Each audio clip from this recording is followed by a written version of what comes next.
बिस्मिल्लाहिर्रहमानिर्रहीम।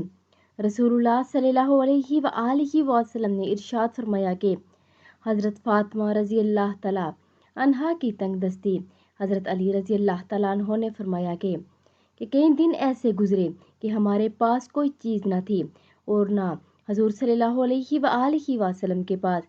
मैं घर से बाहर निकला, मुझे रास्ते में एक दिनार पड़ा हुआ मिला।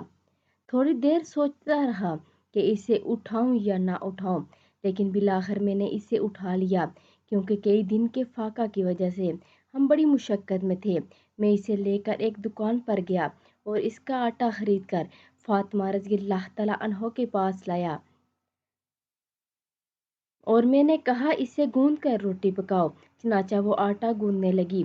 भूख की वजह से इनकी कमज़ोरी का ये हाल था कि इनकी पेशानी के बाल आटे के बर्तन से टकरा रहे थे। फिर उन्होंने रोटी पकाई। फिर मैंने हजूर सल्लल्लाहु अलैहि वसल्लम की खिदमत में हाजिर होकर सारा किस्सा सुनाया। आप सल्लल्लाहु अलैहि वसल्लम ने फरमाया, तुम इसे खा लो क्योंकि ये वो रोज़ी है जो अल्लाह ताला ने तुमको गैबी खजाने से अता फरमाई है।